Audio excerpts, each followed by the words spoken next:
Son las 7 de la mañana con 12 minutos, 7 con 12 minutos. A esta hora tenemos un contacto telefónico con el doctor Ricardo Hidalgo, rector de la Universidad Tecnológica Equinoccial UTE, y por supuesto el tema que vamos a abordar es justamente cuál es la situación que está atravesando el país en torno al COVID-19, si estuvo preparado el país o si está preparado el país para ya dejar este confinamiento, y obviamente esto basándose en las exigencias que hace la Organización Mundial de la Salud.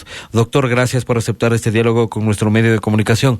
Coméntenos en los análisis que se han venido haciendo con los estadistas y sobre todo con los investigadores de la Universidad Tecnológica Equinoccial. ¿O Ecuador está preparado para dar este siguiente paso de dejar el confinamiento? Bienvenido, buenos días, doctor. Muchísimas gracias por la invitación.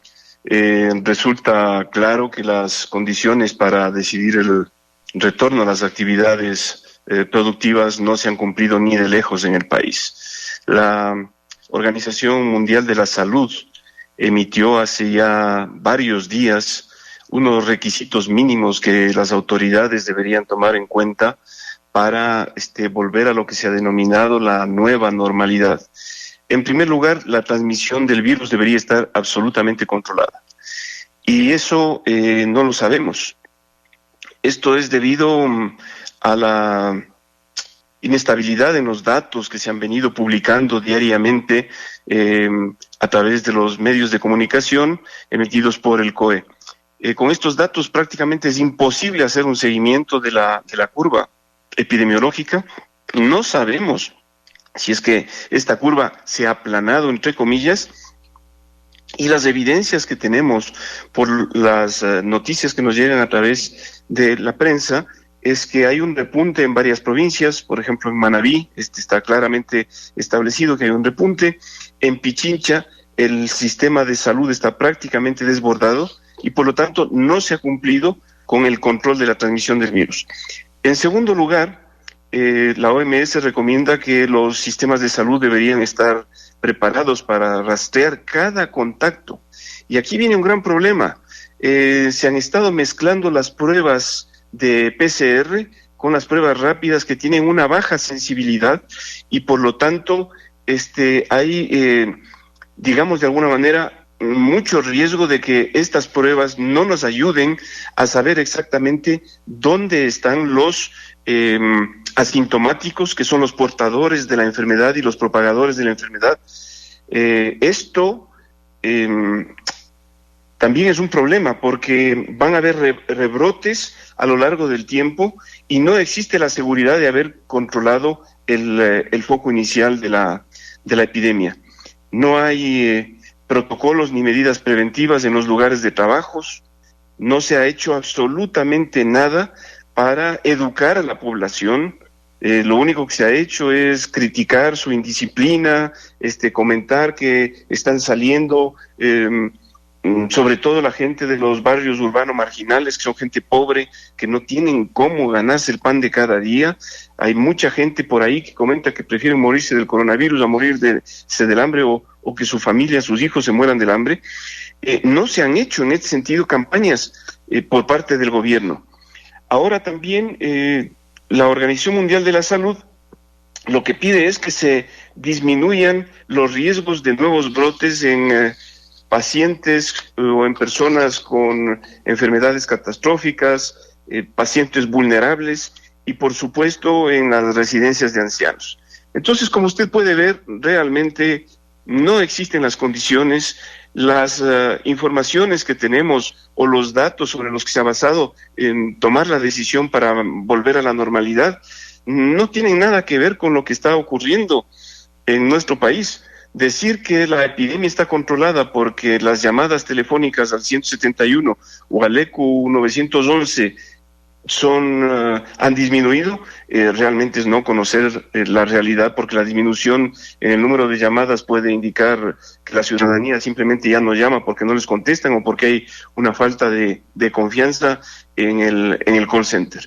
Así que más o menos ese es el panorama que tenemos con respecto a la situación del país y a la decisión unilateral del gobierno sin consensuar, digámoslo de alguna manera, con expertos, epidemiólogos, médicos salubristas, la academia.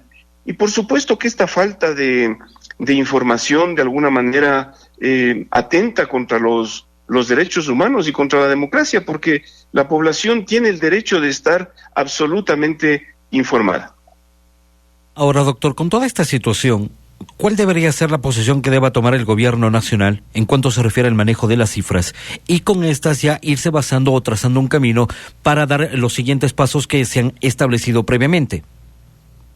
Bueno, todavía estamos a tiempo, ¿no?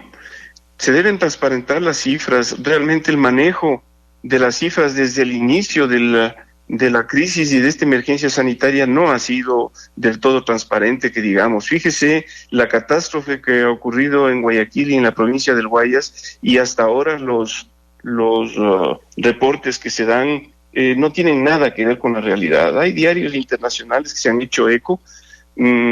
Menciono el caso del New York Times, que habla de una cifra de muertes muy superior a las reportadas por el registro civil. Incluso ellos dicen que ese es el triple, lo cual nos haría llegar a una cifra muy preocupante, que estaría en alrededor de los 18,000 fallecidos y alrededor de 200,000 contagiados.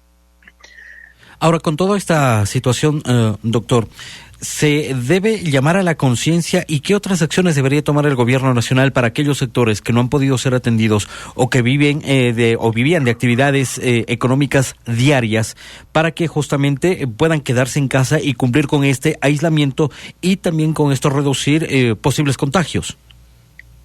Hay alrededor de 2,400,000 personas en el país que están por debajo del umbral de la pobreza. Hay muchas presiones, por otro lado, de las cámaras y de las empresas para retornar a la normalidad, entre comillas, lo cual va a ser imposible durante mucho tiempo.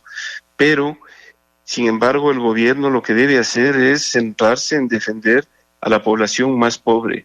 Ahora la gente tiene que quedarse en casa. ¿Y cuál es la importancia de que la gente se quede en casa? Disminuir el número de contagiados, que va a tener un impacto directo, dada la alta contagiosidad que tiene el virus, para evitar el colapso de los sistemas de salud. Entonces, si no conseguimos, y este es el motivo de la cuarentena y del confinamiento, los países que han terminado la cuarentena antes de tiempo, no les ha ido bien, y hay muchos ejemplos de eso. Por lo tanto, es importante tomar tres gestiones directas o tres acciones directas. La primera, mantener la cuarentena. Y deberíamos cumplir al menos 12 semanas, como ha ocurrido en el resto de países del mundo. En segundo lugar, incrementar la capacidad diagnóstica mediante la realización de pruebas, pero pruebas PCR, no estas pruebas rápidas que tienen una sensibilidad muy baja y por lo tanto hay un número muy elevado de falsos negativos. Esto significa que la prueba no es capaz de detectar a todos y por lo tanto eso da una sensación de falsa seguridad en la población, porque al tener la prueba negativa va a seguir contaminando. Entonces, confinamiento, pruebas diagnósticas y seguir incrementando la capacidad de atención mediante la implementación de camas para pacientes hospitalizados que no tienen síntomas graves y para aquellos que requieren de las unidades de cuidados intensivos. Con estas tres acciones se garantizaría una disminución del número de muertos. Son las 7 de la mañana, 21 minutos. Estamos en diálogo telefónico con el doctor Ricardo Hidalgo, rector de la Universidad Tecnológica Equinoccial. Estamos abordando si Ecuador está preparado para dejar el confinamiento. Doctor, y una consulta que le quiero realizar también es sobre lo que ha expresado días atrás el ministro de Salud, Juan Carlos Ceballos, en donde reiteró que el 60% de la población ecuatoriana se contagiará de COVID-19 hasta junio de este año. Esta frase o este porcentaje dado por el ministro de Salud, ¿qué lectura deja a la población ecuatoriana? No es real. El señor ministro lastimosamente se equivocó y confundió los términos y los conceptos. El ministro lo que quiso decir es que la población alcanzará la inmunidad de rebaño en un plazo corto, lo cual tampoco está demostrado, porque en otros países la inmunidad de rebaño se alcanza en alrededor de 6, 8 meses y hasta un año. ¿Qué significa la inmunidad de rebaño? Simplemente que un gran porcentaje de la población ya se ha contagiado con el virus. Al final el virus va a circular entre nosotros y se convertirá probablemente en una gripe más de las tantas que hay, porque con el paso del tiempo también el virus va disminuyendo su letalidad, su agresividad, digamos, se va volviendo más blando el virus, y por lo tanto, la población, una vez que está contagiada, no habrá estos brotes tan severos que colapsan los sistemas de salud. A eso se refiere la inmunidad de rebaño, y se dice que la inmunidad de rebaño se alcanza cuando entre el 60 y el 80% de la población se ha contagiado, pero nadie ha dado dato sobre el tiempo para alcanzar la inmunidad de rebaño. Puede llevar más de un año inclusive. Y luego vuelve a equivocarse a decir que de este 60% la mortalidad será del 1%. En realidad él se refería a la letalidad. Y voy a intentar explicarme para, de alguna manera, quienes nos escuchan entiendan cuál fue el concepto equivocado. Una cosa es la tasa de mortalidad, y la tasa de mortalidad es el número de fallecidos sobre la población general, es decir, los 17 millones de habitantes. Esto no quiso decir el ministro. Lo que el ministro quiso decir es la tasa de letalidad, que es el número de muertos sobre el número de contagiados. Entonces así ya se entiende que esta última cifra es mucho menor. Lastimosamente el ministro se equivocó, entiendo, no sé, probablemente el cansancio o quizá tuvo un mal día, pero en pocos minutos tuvo dos equivocaciones que finalmente confundieron a la sociedad y sobre todo dieron un mensaje pésimo, porque lo que ha hecho es alarmar a la comunidad. ¿Y se tendrá el tiempo para rectificar estas cifras que usted ha analizado de la situación que se ha presentado en las declaraciones el día domingo, específicamente el último domingo emitió estos criterios? ¿Se puede rectificar sobre todo para que no haya esa conmoción en los ecuatorianos? Eso sería bueno preguntarle al señor ministro y a los voceros del Ministerio de Salud. Realmente lo que debemos decir también en este punto es que la comunicación desde el inicio de la emergencia sanitaria ha sido un desastre.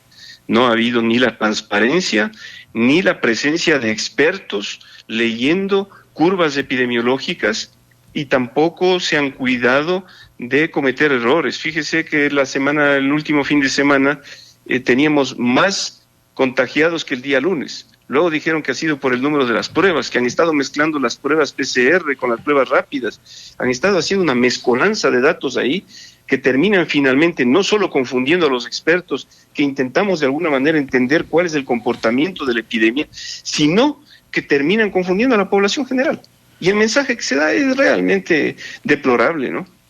Doctor, ampliando un poco más esta situación, ya en estudios que están haciendo diversas entidades especializadas en la obtención de vacunas para diverso tipo de enfermedades, en este caso el coronavirus, la Universidad de Oxford anunció que su vacuna contra el coronavirus funcionó exitosamente en monos. ¿Cuál es la situación? ¿Esto ya amplía un poco más o brinda esperanzas de que en la brevedad posible se podrá tener una vacuna que haga frente a esta pandemia que ha afectado a millones de personas en todo el planeta? Brinda esperanzas de que vamos a tener un medio de prevención eficaz, pero lastimosamente no a la brevedad posible.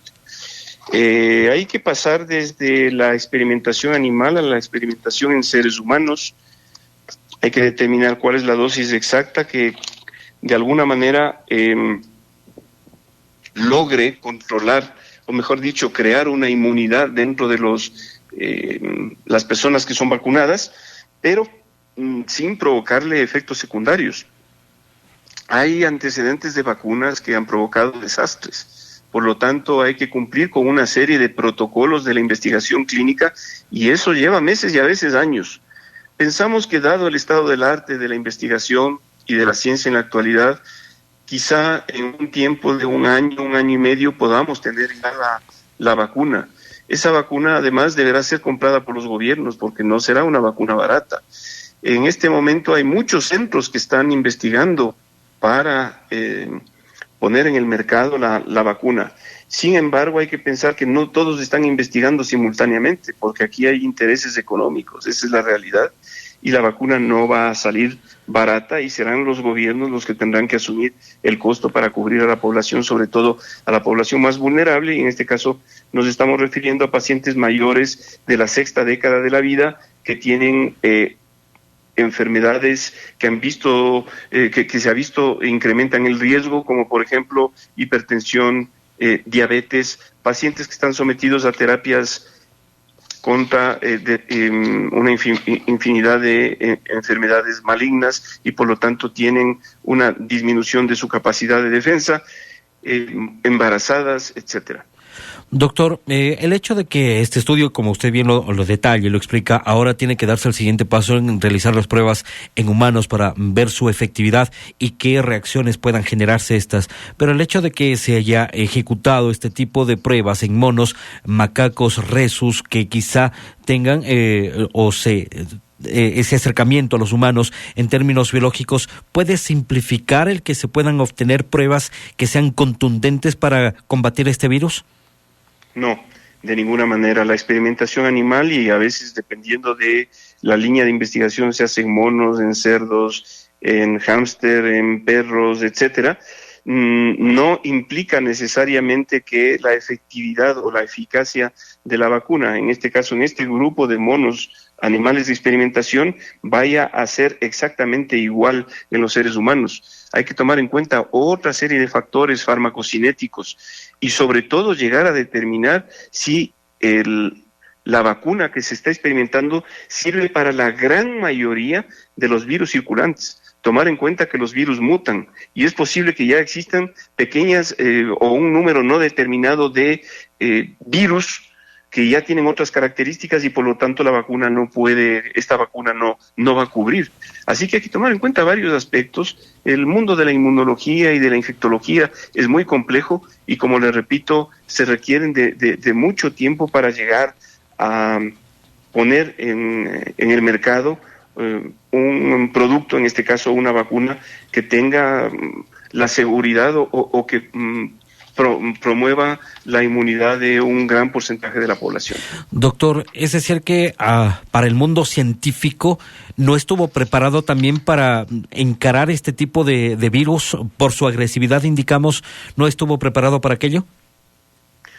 Bueno, en realidad no estamos preparados y no estamos preparados para este tipo de situaciones. Pensemos que, de acuerdo con las hipótesis que se han vertido, este es un virus que saltó desde el murciélago a través de un vector que fue el pangolín y llegó a los seres humanos. Pero no estamos como hace 100 años con la gripe española, es decir, ahora ya tenemos mucho conocimiento sobre la fisiología, la fisiopatología, cuáles son los órganos a los que afecta el virus. Por ejemplo, es un virus absolutamente agresivo, no solo provoca neumonía, provoca problemas con el corazón, provoca miocarditis, provoca problemas renales en el 20% de la población, provoca un incremento de la coagulabilidad de la sangre en un porcentaje muy alto. Y entonces, si bien es cierto, no tenemos todavía el tratamiento oportuno para vencer a la enfermedad, los médicos intensivistas están utilizando fármacos para intentar de alguna manera atenuar a la enfermedad.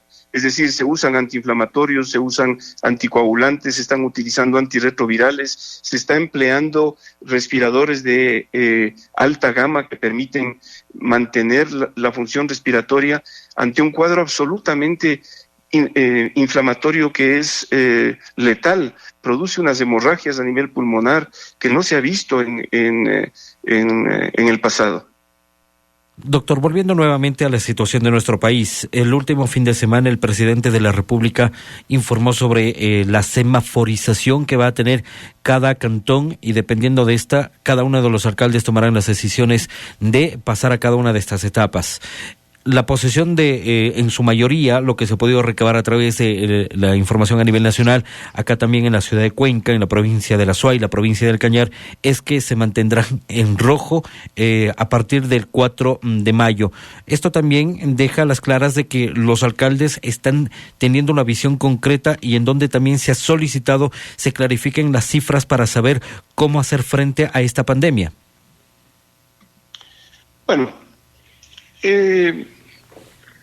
para ser claros, no es lo mismo ser alcalde de la ciudad de Cuenca, de Quito, de Guayaquil, de Loja, de las grandes ciudades, que ser alcalde de pequeñas poblaciones. Estamos hablando de alrededor de 221 municipios. Imagínese usted la capacidad resolutiva que tienen los municipios de las ciudades pequeñas. Realmente no entendemos cómo es que el gobierno ha cedido o ha pasado a las municipalidades una responsabilidad que es inherente al gobierno central. Por lo tanto, lo que yo asumo que va a pasar es que las pequeñas poblaciones emularán o seguirán el camino que van a seguir las grandes ciudades que cuentan con asesores, expertos, salubristas, epidemiólogos, etcétera. No ha sido, digámoslo, de la manera más elegante, la mejor decisión que ha tomado el gobierno dentro de la serie de equivocaciones y de manejos que ha venido teniendo durante la crisis. Estas cosas son absolutamente indelegables y por lo tanto esta resolución puede poner en riesgo a un grupo más grande de la población. Y algo que debe quedar claro es que las imágenes terribles, apocalípticas y todas las historias que hemos escuchado y visto en la ciudad de Guayaquil durante estas últimas semanas no debe volver a repetirse en el resto del país, porque eso sí sería imperdonable. No logramos concebir cómo es que las Fuerzas Armadas, la policía, el Ministerio de Salud, que es la entidad rectora del sistema de salud del país, va a estar supeditada a las decisiones de los GATS. Es decir, esta tarea no van a poder cumplir de una manera adecuada los municipios que no tienen capacidad resolutiva y que además de lo que se sabe no han recibido las asignaciones estatales, porque incluso para implementar acciones en esta emergencia se requiere de dinero. Y por poner un ejemplo, ¿qué hace un municipio pequeño que tiene un centro de salud hospital, que no tiene una unidad de cuidados intensivos y que tiene que remitir un paciente que está con una dificultad respiratoria severa? Los municipios severos tienen una red de ambulancias. No se han transparentado las cifras. ¿Cuáles son las unidades de cuidados intensivos con las que cuenta el país? ¿En la red pública? ¿En la red privada? ¿Cuál es la red de ambulancias? ¿Existe la infraestructura necesaria para el traslado de pacientes graves sin contaminar al personal de salud que está trasladando a unidades de mayor complejidad? Entonces el tema realmente es muy preocupante.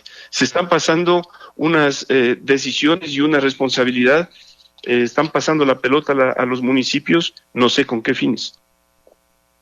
Y mientras tanto, doctor, el quédate en casa va a seguir siendo la vacuna, esto entre comillas, más fundamental y que vaya a prevenir que más personas terminen contagiándose con COVID-19. Sí, es muy importante que la población general sepa que el confinamiento es obligatorio. Nos dicen, bueno, pero si todos vamos a terminar contaminándonos, ¿para qué nos quedamos en la casa? Nos quedamos en la casa para evitar que exista un gran número de contagiados que requieran de atención médica, y ya sabemos que la infraestructura hospitalaria del país no está en capacidad de atender a todos.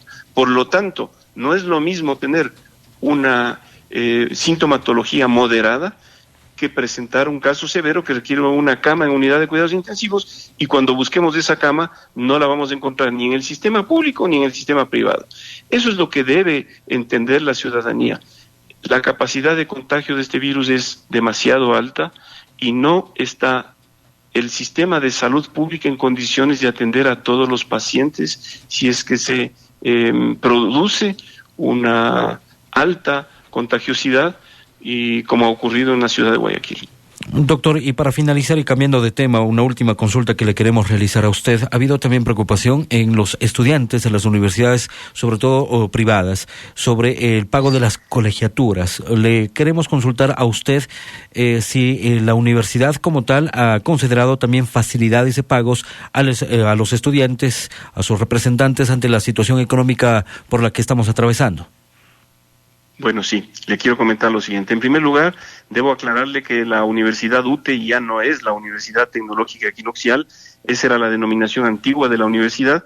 Desde el año 2018, la Ley Orgánica de Educación Superior reconoce a la universidad, a la ex Universidad Tecnológica Equinoccial como Universidad UTE. La Universidad UTE ya no tiene carreras técnicas ni tecnológicas. Una vez que le he aclarado esto, paso a comentarle que la UTE es una universidad solidaria, es una universidad privada, pero sin fines de lucro, recibe rentas del Estado para becas, y la universidad ha hecho un plan de contingencia pensando precisamente en no afectar la continuidad de los estudios de sus estudiantes. No hemos incrementado los aranceles, hemos dado facilidades de pago a quienes lo requieren. Se ha contactado con los bancos y las tarjetas de crédito para que hagan créditos con un plazo, digamos, un periodo de gracia de 3 meses. Estamos incrementando el número de apoyos económicos. Hay una matrícula que es diferenciada. Tenemos estudiantes que pagan solo el 25% de la colegiatura, otros que pagan el 50% y otros que pagan el 75%. También hay estudiantes que pagan el 100%, pero tenemos un grupo muy importante de becados que no pagan nada. Es más, hemos identificado a estudiantes de los quintiles 1, 2 y 3 y se les ha entregado una tablet con un paquete de datos de 15 gigabytes para que puedan tener acceso a Internet y puedan continuar con sus clases online mientras dure la emergencia. El ciclo lectivo de la UTE también está ya desarrollándose de manera digital hasta que termine el ciclo. ¿Cómo se está manejando esto, doctor? Hemos empezado con las carreras que tienen 20, 19 y 20 semanas de duración y continuamos con las carreras que tienen 16 semanas de duración. Durante el primer ciclo, todas las clases son absolutamente vía online. Y a partir de mediados de junio, cuando nosotros pensamos que ya podremos volver a incorporarnos paulatinamente, tomando mucho cuidado para que los chicos no tengan cursos grandes, evitar la aglomeración, tendremos pues que hacer 3 grupos, matutino, vespertino y nocturno, etcétera. De esta forma, en el segundo ciclo los estudiantes tendrán las clases teóricas en los laboratorios, en los talleres y en los escenarios de aprendizaje para consolidar sus conocimientos. ¿Cuántos estudiantes forman parte de la UTE? En este momento tenemos alrededor de 13,000 estudiantes. Todas las carreras están trabajando online todos los días. Hemos tenido que implementar una plataforma online, hacer inversiones en software, en licencias y también en acervo bibliográfico para incrementar la capacidad de nuestra biblioteca digital. Doctor, le quedamos agradecidos por su tiempo y poder haber clarificado más el tema de cómo Ecuador debe afrontar la crisis sanitaria por la cual estamos atravesando. Le quedamos agradecidos por su tiempo. Muchas gracias a ustedes por la invitación. Muchísimas gracias. Estuvo con nosotros el doctor Ricardo Hidalgo, rector de la Universidad Tecnológica Equinoccial UTE, quien nos ha dado a conocer algunos detalles acerca de que si Ecuador estuvo o no preparado o está preparado para dejar este confinamiento y obviamente cuáles son las exigencias que se lo ha hecho desde la OMS para tomar en consideración todos estos parámetros que a la final determinen si se cuenta o no con los criterios suficientes para poder dar los siguientes pasos, es decir, pasar a cada uno de los semáforos que han sido establecidos por parte del gobierno nacional. Semáforo rojo, amarillo y verde, dependiendo de la cantidad y número de contagios. Ha sido enfático en señalar de que se deben clarificar las cifras para con estas, y en base a estas poder dar ya los siguientes pasos de volver a la nueva normalidad, como se lo está destacando. 7:42, momento de una pausa comercial.